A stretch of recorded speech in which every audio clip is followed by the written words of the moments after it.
And he brought a new spin also to chess commentary gig. Yeah, it was hype. But you're also doing that yourself. Like Yeah. when you do chess commentary or chess content, you're also bringing like a different spin to it as well. Yeah, for me, I'm more of the guy that like I like to say I like to bring the fun to chess. That's why chess.com has me in a way. And like, you know, you have Roman Gingiashvili. I also used to call him Roman DZ slap the keyboard because literally, and it's funny. Like I always tell people at home to try this. Like Roman DZ in Google, slap the keyboard. Push enter and it's gonna pop up every time it pops up. And people try it and they're like, "Canty, it worked." And I'm like, "I know, bro. I know. Nobody can spell the last name." But it's Roman. I remember watching his videos. I remember watching the first halves and then falling asleep, like literally all the time on YouTube. Roman's Labs, all these books. I would fall asleep and I'm like, man, this is boring, but like it's good information, but it's so boring. And then when I started looking at basketball, ESPNs and stuff like that, it was hype. And like I always had that side too as well, because I've been a social guy all my life. I just like the interaction, hanging with people and just being social. And then chess didn't have that as much, so I was like wanted to bring it. And I think for me, the biggest the biggest aha moment was actually right before I started streaming. I learned door-to-door sales, and I always tell people you should do sales, 100% sales at some point, either by selling yourself as like the product or selling a product for someone else or your own product. Everything is around sales. So in fact, I did a lot. In fact, the reason why I took the job too, it was straight commission and and I'm like, what am I doing? Thinking back, I was like, this was so crazy to me. But the reason why I took it is because the man, I'm a risk taker, and the man is a millionaire. I was like, yo, he's driving a BMW.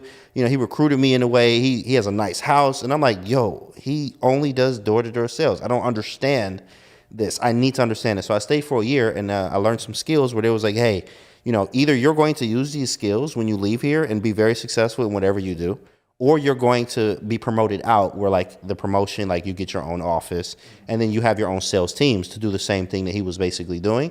You get paid a lot of money for it because, you're selling AT&T. At one point I was selling AT&T.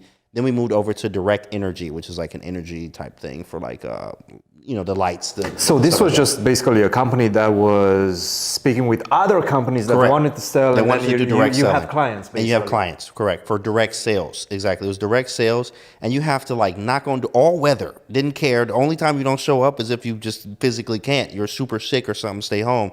Other than that, we was out there in the snow. I'm from Michigan, so 4, 5, 6 inches, I'm out there knocking on doors. Rain, I'm out there knocking on doors. So discipline and mindset, it was something that you need for chess too as well, and being good in anything. But I learned a lot of that there, and I learned a lot of sales skills because as soon as somebody opens the door, I have to now strike a conversation so that you don't just slam the door. Even if you do, they might slam the door anyway, but you have to have a positive attitude, and the door number 1 doesn't know that door number 51 doesn't know that 50 of them closed in your face. And it was evil, but 51, you had to have that same energy. So I learned so much from that. And immediately, I remember looking back before I had that job, I actually started to stream. I streamed a little bit on Lee Chess, so I was chilling, trying. And I looked back and I was just like playing and not saying anything. But it was streaming and just playing. And now looking at that stream when I went through the door-to-door sales for a whole year and then started streaming, I only talk. I was now talking so much more, and it blew up because of the skills that I learned from the door-to-door sales. So it was really fire.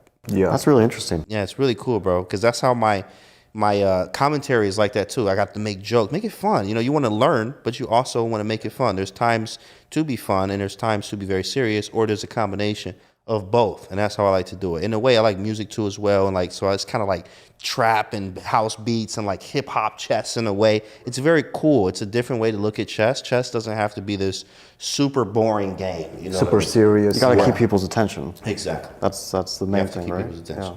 No, especially nowadays, right?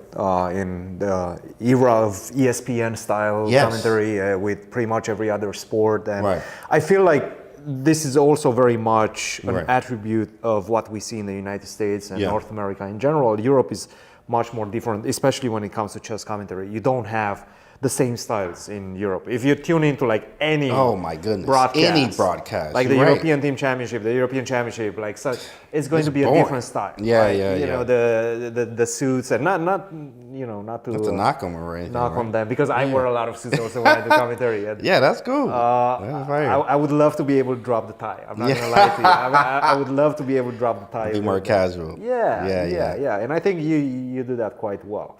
So if you could style of full broadcast like you guys did here for Right. the Champion Chess Tour, like would your vision be more or less what they're doing, or would you what would you change if you? I would put more sponsors. For instance, like everything. For instance, me, I like to be COE head to toe. Like on my gear, I like to rock it all the time. Like I get random sales at random times of the day, and I'm just like, oh snap! You know what I do?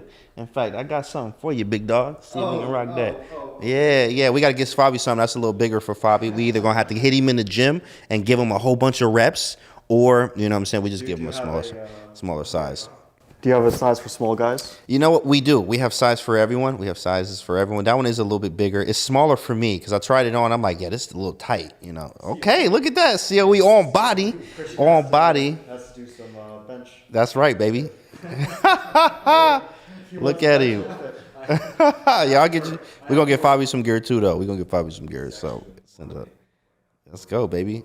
Yeah, hit the gym. So like a lot of times having that's probably what I would change though, is like put more sponsors. For instance, even if you saw every single time Magnus was on camera, I forgot the other. He had this shirt. I saw ChessCom, but I don't remember. Do you remember what he was wearing? That sponsor. I didn't pay attention to it. Puma. No, but it was something else. Net Zero. Yes. Whatever that is, I kept seeing it. And because I kept seeing it, you're like, oh, what is that? You maybe Google it. If it's a product, you might actually buy it, you know? So I think it should be more sponsorship, especially in like everything that we wear, maybe like, I mean, they try to do that product placement, but I think it should be just way more of it. And I guess that's one question for you, Fabi. Do you find difficulties finding sponsors? Because I feel like, okay, you can have sponsors for broadcasts, but you need sponsors for players as well. Like they need to bring their own sponsors into the game. Because I think Net Zero, for example, is Magnus's sponsor. He's not like the sponsor of the I think so. Chess Yeah. Tour. So that's one thing I guess. The problem I found with chess specifically is that you let's say have a contact at a company and there's some interest because they like chess, but it's usually only a few people. And once they move to a different part of the company, or even they move out of the company, That makes sense. then you lose that. Yeah, then you lose your contact. Wow. So at some point I had Intel. It wasn't a huge thing. They were Intel, giving nice. me a bit of money and they were giving me a computer. Dang. But at some point they just like shifted things around and they were like, yeah, we're just not interested anymore. That's deep. I think more of that, now that I'm thinking about on a business side, because I've been able to monetize chess since 2018, you know, not just playing, but obviously everything else. One thing I did find is having a portfolio. So after you have one sponsor, you put it in a portfolio, a media kit is what we'll call it, and then you can shift it around or at least have a manager do it for you to push it around to other sponsors. Hey, I work with this, I work with them. Well, you can do that so you don't have to obviously push it yourself, but you get more sponsors into it. Also having your own like C-Square podcast. Make sure first off y'all buy the merch, of course, right? Let's link the merch right under that. Perfect editors. Somewhere, click the, you know what I mean? Get some C-Square merch, right? But that'd be great to have at every single like, you know, tournament that you play at. Maybe, I mean, I don't know even know how to do this, but like even a water bottle, having C-Squared on it. That's why everything I wear, every time I'm trying to take pictures, has to be some type of COE, so people will buy it, and they'll be there, and I get thousands of orders across the globe because I'm just very product placement heavy. So having, you know, like y'all got the hoodie on now, you got the, you know, I got shoes, I got socks, I have everything. Only thing I'm not rocking today is the V-neck one because like it's dirty. I wore it already, but I got the socks. You know what I'm saying? Show you all the socks. No, but this is good stuff. Right? This is good stuff. I have This is like everything. athletic gear Exactly. type of thing. We call that's the very esports. nice. The esports jersey is what we call that one. Esports. Yeah, We need that's the esports esports. jerseys, Fabi.